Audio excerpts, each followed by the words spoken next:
Okay, hello. I am Joan Turner from the Greater Havel Arts Association. I am the treasurer for the Greater Havel Arts Association, and because I do that work, I see names all the time, but I don't get a lot of chance to actually meet the people. So we have started a new show called Meet the Artists, where people get a chance to meet our GHAA artists. And today we have with us Tracy Meola. Welcome, Tracy. How Thank are you. you today? I'm good, thanks. Thanks for having me. Oh, you're so welcome. I'm so excited to do this. I get to meet all kinds of cool people. Absolutely one of them. Okay. So, of course, we got to ask the question, how did you get started in art? What made you interested? Um, I think just the natural creativity that's within. I mean, I've always liked art, even as a child. And then in high school, I spent most of my time in the art department. And then I went on to art school. So, yeah, I think it's just always been a part of my life in one way or another. Sometimes it was different mediums. And so, So it just caught your interest. I have to say, I started very young too. I think everyone is creative on some level, and some of us kind of go off in different areas, and some do photography. My sister actually loves to decorate homes, blah, blah, blah. So when yeah. you started, was there a mentor or someone who really, I can remember in grade school, I did a picture in my art class, and it was just this picture of waves and whatnot. And I was just having a blast. And my art teacher at the time said, "Can I buy that from you?" And I looked at him and I was like, because I like totally looked up to him. And I said, "No," I said, "the fact that you want to buy it," I said, is more valuable to me. And Mm. it was from that day forward, it was kind of a turning point for me. And I said, okay, people can enjoy my art. Do you have anything like that? A mentor, someone who really kind of pushed the right buttons? No, I can't say that I had a mentor. My mother certainly was very encouraging. She saw that there was something there and she encouraged it, and which was Nice. really good. And then, spending all my time in the art department in high school, Susan Doherty was the art teacher at the time. She is now a member of the Newburyport Art Association, and we just recently reconnected, which was kind of fun. Yeah. And so she also encouraged it, by allowing me to be there at different times and just you know Making it possible. Do you have yeah. other artists in your family? Did your mom do art? No, no, my mother was always very creative. She was more crafty. And Hmm. she was great at home decorating. She was always decorating and moving furniture around. And I need yeah, someone to come do that in my house now. yeah. So, so how did you actually learn? I heard you say you went to school and so on and so forth. So you started off in grade school, high school, taking Yeah. art lessons, and you went to school afterwards. Where did you go? I went to the Art Institute of Fort Lauderdale. Oh, It wasn't nice. a degree program, it was a certificate program. Hmm. And but it was a really vast um program. You didn't just learn one thing. It was called advertising and illustrating, Oh, but I took anatomy classes, I took oh, photography wow. classes. Yeah, it was a wide array of different styles and Did you techniques. ever do any speed drawings? My teacher used to make us do speed drawings. I think I'm still emotionally scarred from them. He would sit there with his stopwatch, and we had this like newsprint pad, and he would there would be a model. And so you'd have to sketch it really fast. Every 30 seconds, he'd hit the button, and the model would change position. And I'd be like having a heart attack. I'm a Virgo, I want everything to be just right. So I was like, oh my God. So, do you ever do anything like that? I'm telling you that, like I said, still emotionally scarred. So, how long have you been doing art now? Oh, as a professional, probably since about 1991. Oh, So nice, 30 years now. nice, nice. Yeah, Yeah, and that yeah. was when I got out of art school. I went into the business world. I left art behind. Oh, I had no confidence. I had no confidence at all to compete with the other artists that were out there. Mhm. And so I went into business. And when art finally came back into my life, which was around 1990, um, then it just took off. And so I'm interested in the competition angle because I teach also, and I have my youngest student is 6, my oldest student is like 86, Hmm. and the competition part is an issue. You know what I mean? They'll like compare with each other. You know, how come hers is better than mine, or so on and so forth. And you think it's just the kids, but it's the adults too. It's like, Oh, yeah, so where, the competition part, do you teach? Do you teach art? I do. Yes, Oh, okay. So how do you find that? I do.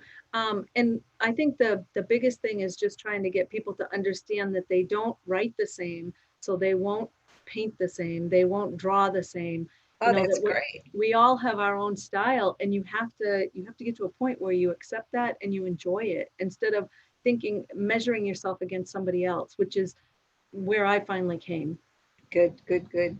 Yeah, I was wondering. Okay. So, so where do your best inspirations and ideas come from? Well, for me, I am a still life artist for the most part. I mean, Ah, I do a lot of different things, but for the most part, I'm a contemporary still life artist. So my inspiration comes really from my home and from everything that's around me. nice. So I set up my own still lifes. Sometimes I work from live, sometimes I work from photographs. If it's something that's going to take longer and is perishable, or um, I was and just going to so say that. What's your favorite? What's your favorite one? glass. I love to work Oh, or anything with oh, that's texture. right. I saw some of your work. That's Yeah, right. Your yeah. glass work is amazing. And in fact, right now I'm working on a still life that had glass and lace in it. So I'll show you. Oh, And so oh my God, that is gorgeous. that lace has taken me like 3 full 8-hour days so far, and it's still not done. I don't know if this is crooked I or can say I do not doubt that at all. That's absolutely gorgeous. Oh my God. this is a work in progress. Ah, I absolutely show some of your other ones. I totally, I remember seeing like you had a mason jar, I think, that I kind of Yeah. like stared at for like 2 hours going, did she really draw that? How did she do that? Yeah, yeah. I love to do glass. I love to do mason jars.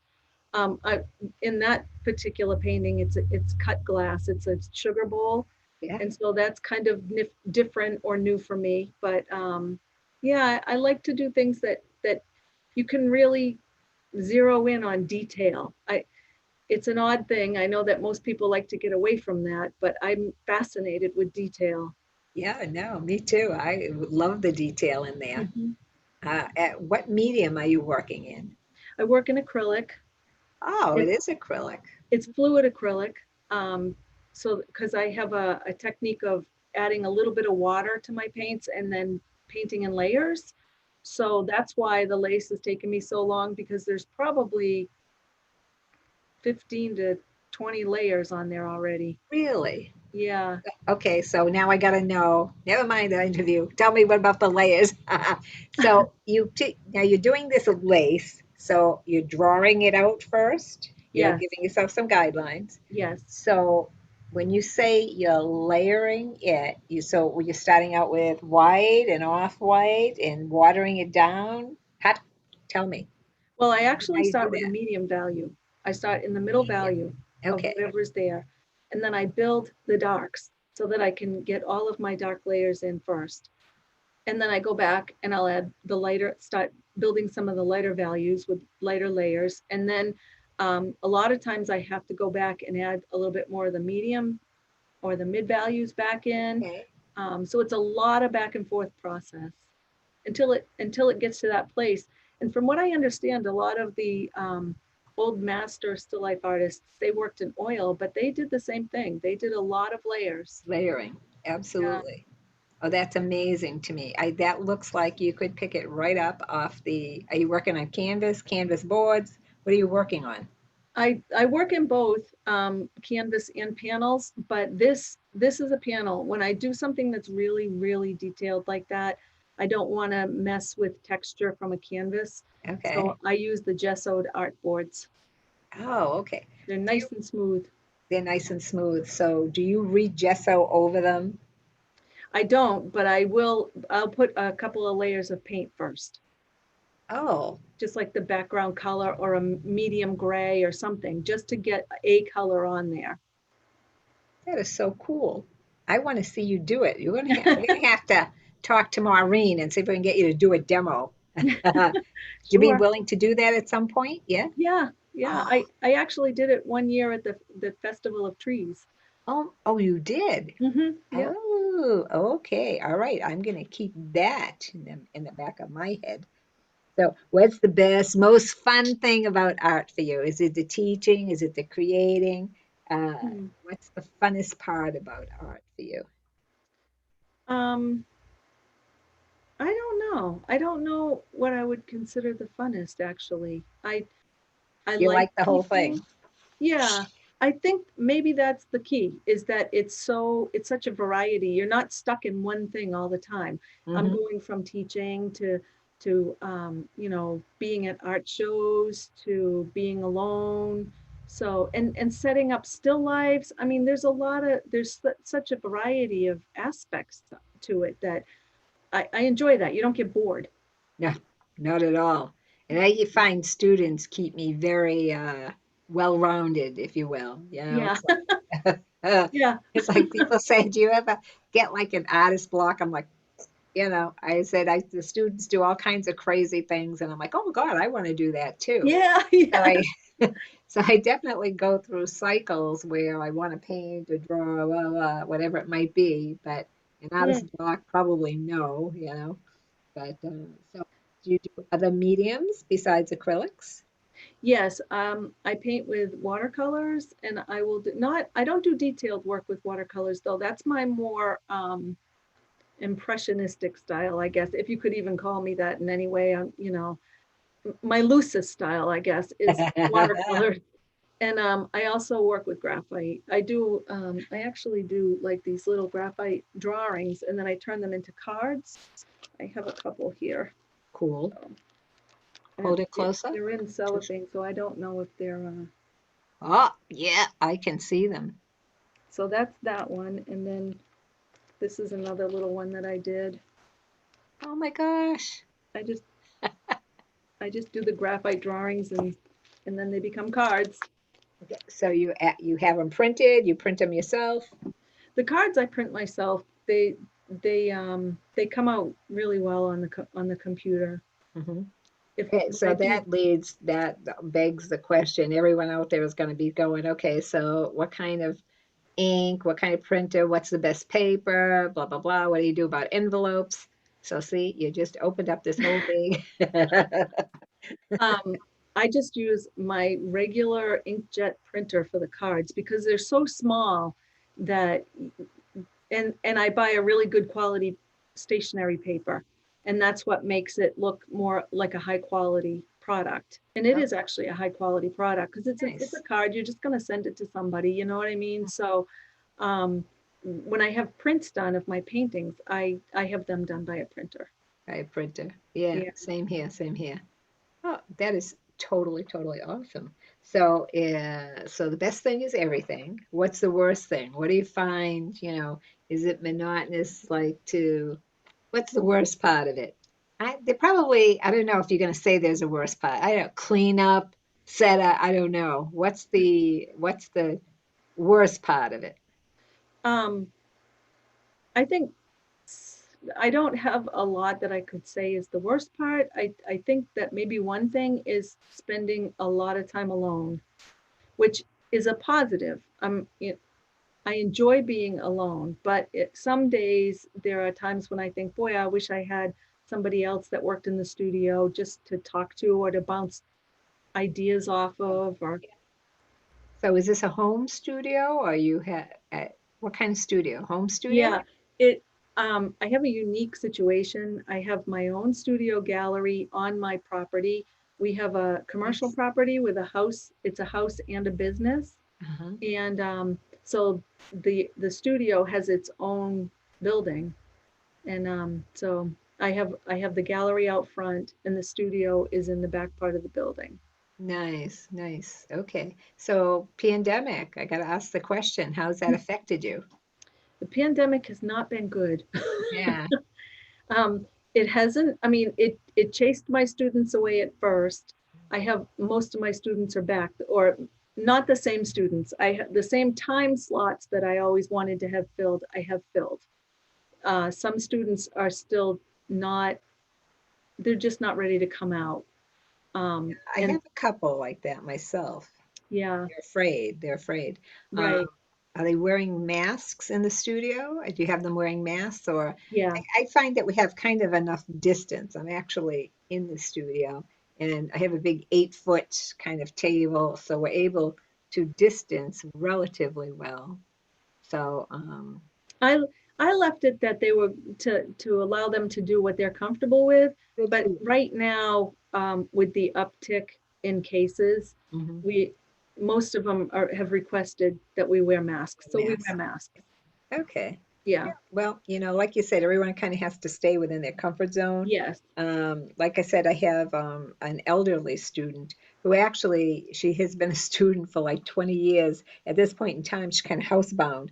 So I do go there and I do wear a Oh, mask when I go see her just because, God forbid, she does yeah. get sick. I Right. say, oh, okay, well, Joan was there without her mask. So, Yeah. I find with the pandemic though, the hardest thing is a, finding a place to be able to sell your art. yes, The yes. internet is so big that It, it's really hard to get found unless you're real social media savvy, or you're with a gallery that does a lot of selling, or you know Yeah, so it's one of the reasons why we decided that we would do this type of programming because um, that we have done we did our Arts on the Common virtually this year. hmm I think it had like over 800 hits. So, I mean, people do watch it, you know what I mean? hmm So this was one way of trying to expand that a little bit. And there's a lot of, like you said, there's a lot of kind of negativity involved, with the pandemic, this type of thing. But there's always a flip side. Flip side is that we are starting to reach more people this way. I'm definitely being more tech savvy, which is right. very limited. I can kind of get what I want out of it, what I need out of it, I should say. So, Yeah. I mean, there's always a flip side to everything.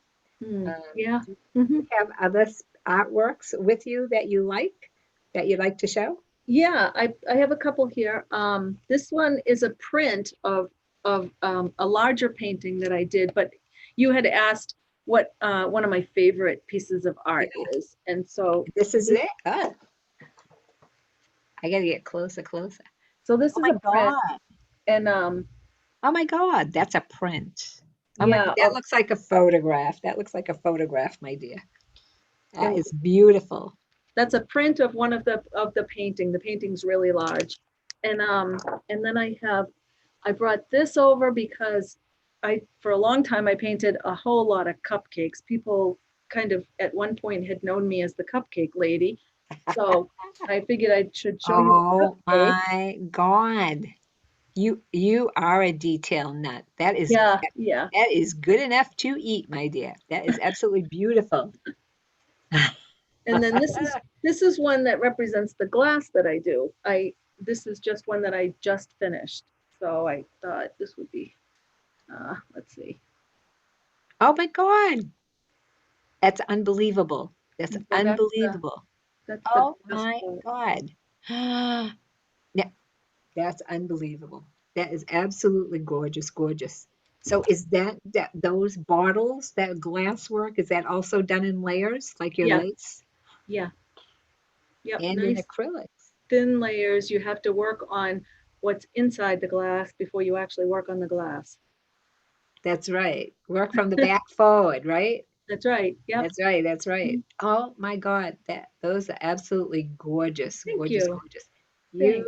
I think you are amazing. Like I said, I did some gallery sitting at the gallery in Ipswich, that little red house, that little red barn place.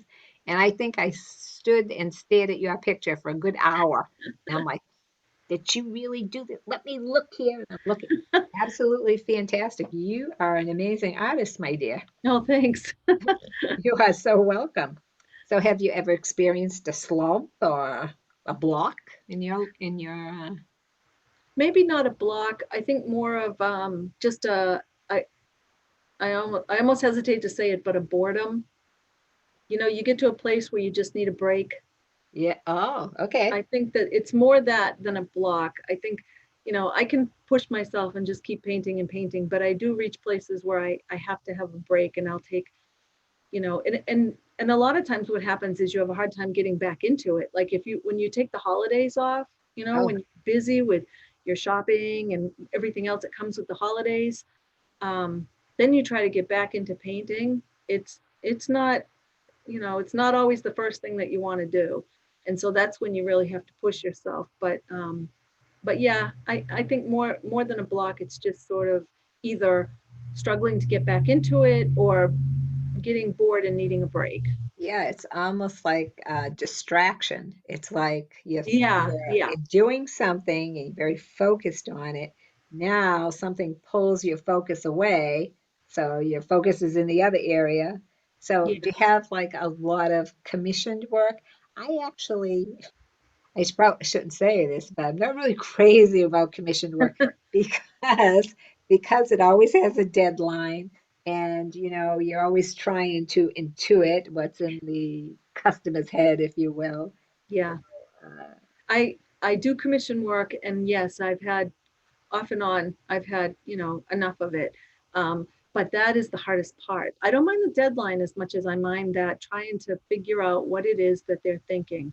mhm. Um, I had one that the woman came back and she had um, completely changed everything that I had done, and I kind of did it, you know, to her specifications, but it was just that interpreting kind of thing. You know, I Right, thought I was hearing one thing, and I right. wasn't. She Mhm. totally meant something different, and so I redid it, and you know it worked out okay. But that's the hardest part I think of commission is trying to understand what it is that people really want. Yeah, what are they seeing in their head Yeah. versus what Mhm. you're seeing in your head? I had something similar. Family sometimes, you love them dearly, but they can also be the most difficult customers sometimes. Yeah. So my brother, years ago, he was involved in a band, and of course they wanted a logo. So he's explaining to me what he wants on this logo, and I'm like, okay, I got it now, I got it. So I'm making all these sketches, and he's like, yeah, yeah, but I could tell by his face it wasn't like yeah, it was like yeah, yeah. So Right. so I Hmm. said, well, you know what? I said, let me, do a few rough sketches, and then you can kind of comment on them. And when I gave him the sketches, he was like, it wasn't even close. Wasn't even close. So Yeah. finally I said to him, sit right there. I said, and I'm going to do this, and you tell me what you're envisioning. So it actually was totally, totally different than what I had envisioned. So trying to intuit what someone else has in mind is a whole different ballgame. You need to be psychic for that. Yeah. Yeah. So, Yep. yeah, breakthroughs. You have breakthroughs, like you really. So I had a piece that I must have worked on for about a year. I'd work on it and I'd say, okay, it's done. Then I'd be like, ugh, something's missing from it. Let me just put it on the wall and stare at it for a while. So then I'd walk by it and I'd say, all right, maybe it needs this or it needs this highlight or whatever. So this one, I went back and forth for almost a year, not working on it steadily, but and finally, it's like, okay, it just needs some copper over here, Joan. Ever breakthroughs? Do you have breakthroughs? Do you get stuck and you have to? What do you do to find that spot? You probably don't have any. You're so perfect. No, no, no, I do actually. And I struggle with paintings. And actually, my students will tell you because I'll put it on the big easel that I have, and I leave it there so that I'm looking at it. Every time I'm passing by, I look at it and look at it. And they'll come in week after week and say, still haven't worked on it, huh? Because it just takes time sometimes. You just have to keep looking at it to until it calls you or until something finally says, if you try this, maybe it'll happen this time, and that's what kind of draws you back to it. And so, yeah, I have paintings that sit on that easel for, I think the pair sat there for a long time in between applications because I reached a point where there was something that I didn't want to take on. I just wasn't ready. Yeah. And so, yeah, that does happen. But I find that for the most part, it's a constant growing. I think your art grows and evolves. I look back at some of the earlier things that I did, and I really still like them, but I see such a difference in where I've come, you know? But totally, totally. I have a picture on my wall upstairs. I live in a townhouse. There's 3 floors. Every single floor has pictures all over the place. Yeah. I have a picture that I did for my parents, who are both deceased now, but it's a picture of a lighthouse naturally with waves and this and that. And I look at that thing and totally cringe. Technically, it is so, Oh, so bad. And I remember at the time them telling me just how wonderful and good it was. So I was so proud of it. They got it framed so I keep it up there as a reminder that we're all in growth. We're still that's growing, right. certainly. Yeah. Yeah, absolutely. And I Absolutely. think that's a good thing for students too, It is. like I Yep. do keep some of my older stuff up in the studio because I want them to see that, I wasn't always Yeah. where I am now, Hmm. you know? Yeah. I have one student, she's funny. Again, she's a retired student and she'll be working on something. She'll go, you make it look so easy when you do it. And I say, it is. I said, but it was, and they do the same thing. They laugh. And I say, but it wasn't 40 years ago. Right, And right. that's the truth. You know what I Yep. mean? The Yeah. more you do something, it kind of gets in there. And like you said, you grow and you do all kinds of Yeah. stuff. Um, what's your favorite medium? Is acrylic your favorite medium? Uh, What do you, Right now, I think so. Yeah. I okay. mean, I go between the three that I like to do. I've been doing a little bit of ink lately, but Oh, nice. acrylic is my main medium. Let's Yeah, call it that. main medium. Acrylic, some watercolors, definitely graphite. Yeah, Hmm. you're definitely a detail person. I love your work. I think it's amazing, amazing. So your favorite subject matter is glass, okay, and Yeah. still life, Still life. okay, Yeah. I okay, have done, I did some paintings of my granddaughters just nice.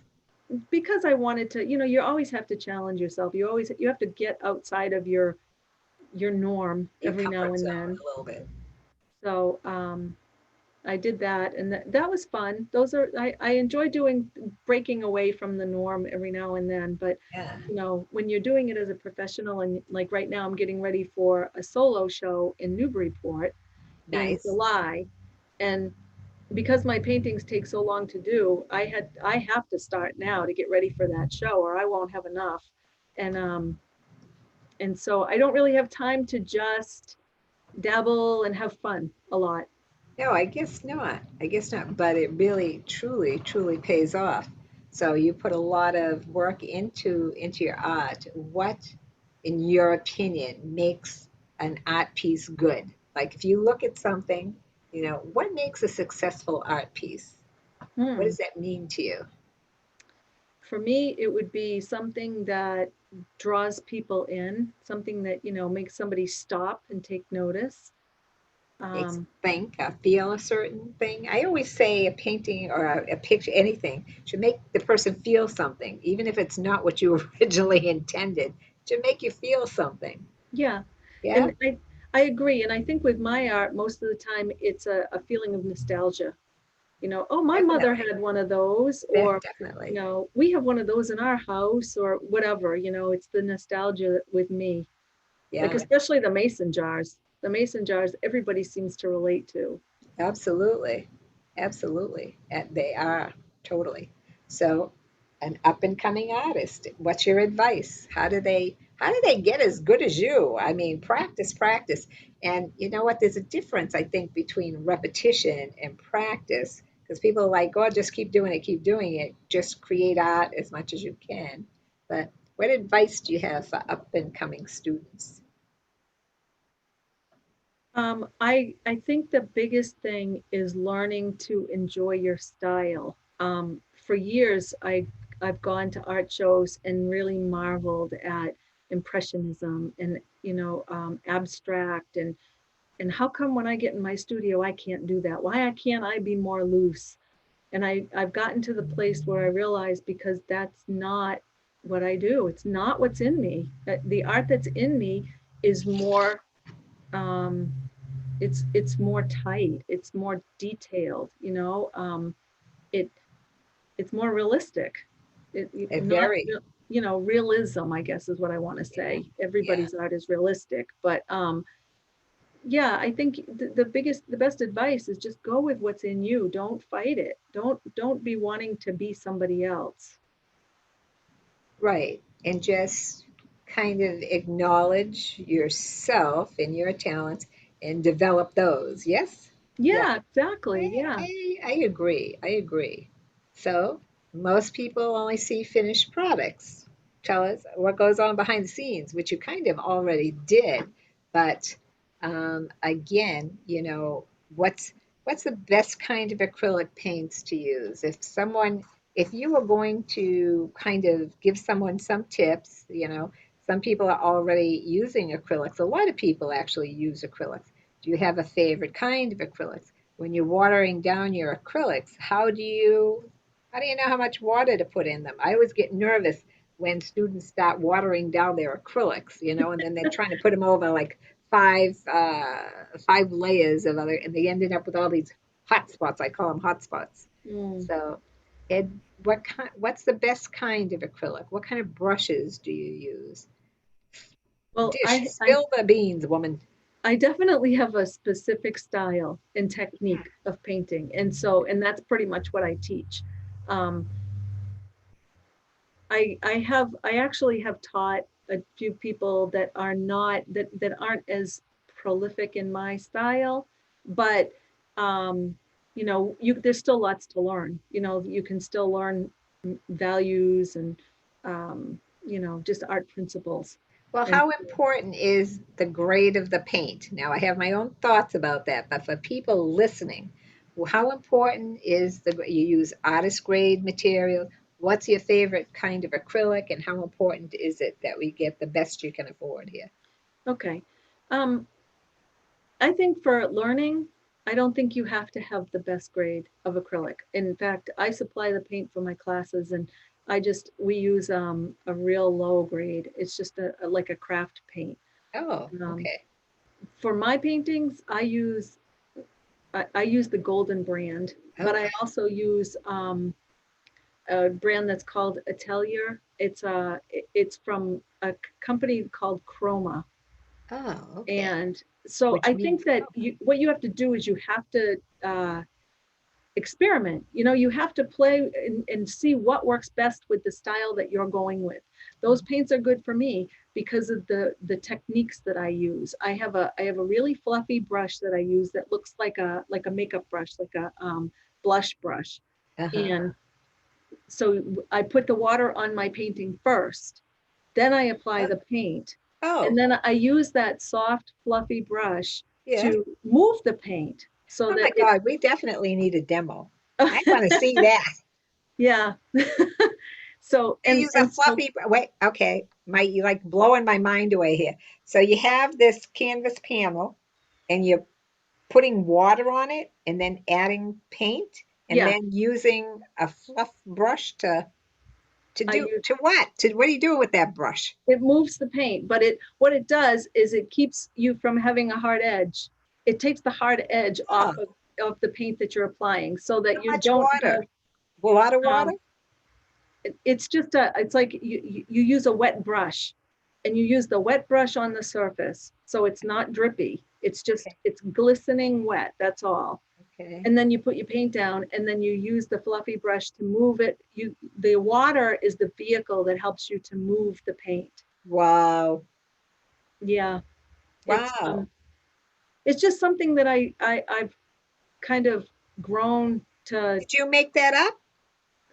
I want to say yes. I mean, I think it's just the way that my technique has grown, you know, and it's always that trial and error, you know, that I needed to find a way to get the paint to move. And I found that if I added a little bit of water here, and then over time, it just sort of was perfected. You know what I mean? It's the Meola method. It is now. It is now. That's absolutely, absolutely amazing. As soon as we're off of here, I'm going to contact Maureen. I want to see that. I want to see that done. Do you have more pictures or more commentary? If you do, we would love to see all that. If not, tell people where they can get a hold of you because we want to see where your shows are, Mhm. how we can get in touch with you on social media. Anything you want to tell us, we want to know, baby. Okay. Well, I work out of the Art on Main Fine Art Studio and Gallery. That's my studio, and it's on Main Street in Plastow. Oh, Uh, oh, And oh, you're real I close to me. I don't have I don't have set hours right now because with the pandemic, there's such little foot traffic that when I'm here, I'm here. When I'm not, I'm not. Okay, Other than, you know, my class times. Um, I am on Instagram and it's Art on Main NH on Instagram. I okay. have a website and my website is tracymeolafineart.com. So that's an easy one. That's an easy one. I can remember that one. And I'm also a member of the Newburyport Art Association, Nice. and that is where I'm going to be having my solo show in July. It's June 29th through July 11th, I believe, in the Okay, Hills so Gallery. what gallery? In the Hills Gallery at the Newburyport Art Association. Hills Gallery. So is there an address that you can give us, young lady? I should know it. It's Water Street in Water Street Newburyport. in Newburyport. And probably most people know where it is. A lot of these kind of broadcasts and demos and stuff are seen by artists, but a lot of them are seen by art supporters too. So Mm-hmm. really, really important to let people know how they can get in touch with you. Are you taking on new students if someone is interested in that, or is there a waiting list? How does that work? At this point, there's probably a waiting list. Okay. I don't have a lot of time left in most because of trying to keep the lessons really small. I do private and semi-private lessons, Okay. No and group. so not large groups. I will do large groups for like a specific event. You know, I have a group of ladies that come every now and then, and we decide ahead of time what they're going to paint, and I try to scale it down so that we can fit it into the 2 or 3 hour time slot that they're Yeah, going I to was gonna do. say you need at least a couple of hours doing Yeah, something like that. yeah. So, And but other than that, that, my classes are, you know, my art lessons are pretty much full. But like I said, you know, I could definitely put somebody on a waiting list. okay, so anyone who's interested in learning the Miola method Yeah. should get in touch with you and be put on a waiting list, as I imagine that there will be a lot of people interested in that. Oh, Okay, that is absolutely awesome, my dear. Thank you so, so much for joining us. well, thank And you. like I said, I think I get more out of it than than the artist does. Thank you so much, and we want to thank the GHAA for letting us do this. www.greaterhavelartsassociation.com. If people want to know more about us, they can sign up for the newsletter. They can just sponsor. You can sponsor, become a sponsor of art, and so on and so forth. So there's a lot of ways to help out. So once again, Tracy, thank you so very, very much. This was totally awesome. Well, thank you. I appreciate you having me. Oh, you are so welcome.